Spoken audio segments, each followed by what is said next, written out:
There comes a point in your life where you look around and realize everything you've been chasing, everything you thought would finally make you feel complete, it still left you empty. And you sit in that quiet moment, in that pause between who you were and who you're becoming, and you ask yourself, God, who did you call me to be? Sometimes the answer doesn't come in a loud voice. Sometimes it doesn't come through people clapping for you or validating you.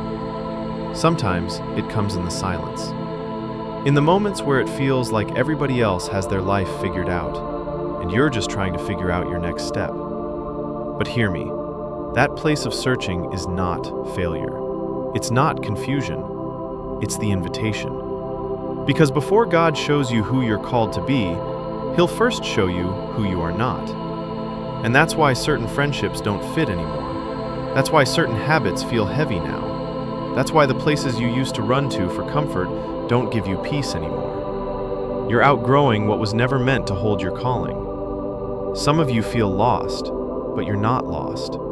You're being rerouted. God is stripping away identities you created out of survival, so He can reveal the identity He created out of purpose. Growing into who God has called you to be requires three things: honesty, surrender, and patience.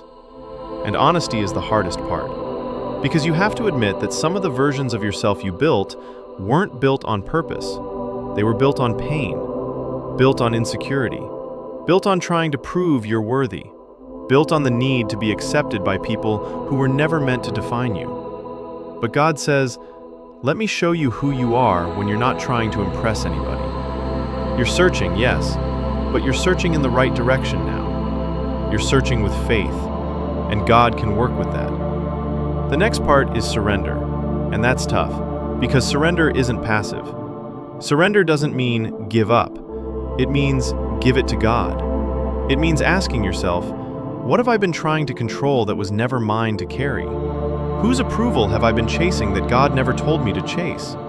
What part of my identity have I been holding on to because I'm scared of who I'll become without it? Because the truth is, becoming who God called you to be requires letting go of who you pretended to be. Sometimes God has to break your comfort to build your calling. He'll remove the distractions. He'll silence the noise. He'll shake your life just enough so that you stop depending on people and start depending on Him. You might not understand the season you're in right now, but trust me, God isn't trying to destroy you. He's trying to develop you. And then there's patience. Nobody likes this part. We all want purpose without process. We want clarity without discomfort. We want growth without pruning. But identity doesn't come in one moment. It comes in layers. God will reveal who you are piece by piece, through the battles you survive, through the choices you make, through the seasons where all you have is Him. Some seasons will feel slow. Some seasons will feel lonely. Some seasons will feel like you're going backward. But look closer. You're not going backward. You're being rooted. Trees grow downward before they grow upward. And God is doing the same with you.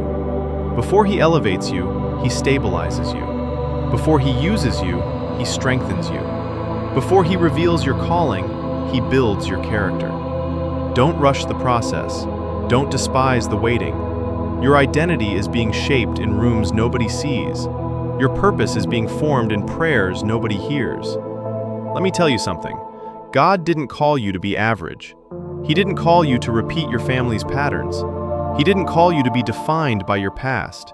He didn't call you to stay small. He called you to be set apart, to be a light in dark places, to be a voice when others are silent, to be a reflection of His grace, His strength, His love. But you'll never see who you are if you keep comparing your journey to someone else's. Comparison kills identity. Comparison blinds purpose. Comparison delays calling. You don't need to move like them. You don't need to speak like them. You don't need to look like them. You are an original. God didn't make you a copy. The world doesn't need another version of someone else. It needs the version of you that God designed. So, who are you called to be? You're called to be someone who walks with God even when the road isn't clear. Someone who forgives even when it hurts. Someone who loves deeply but wisely. someone who chooses obedience over convenience, someone who refuses to shrink to make others comfortable, someone who knows that weakness isn't failure. It's the place where God's strength shows up the strongest. You are called to be bold. You are called to be disciplined. You are called to be patient. You are called to be resilient. You are called to be a vessel. Not perfect, but willing. And maybe you don't see all of that yet.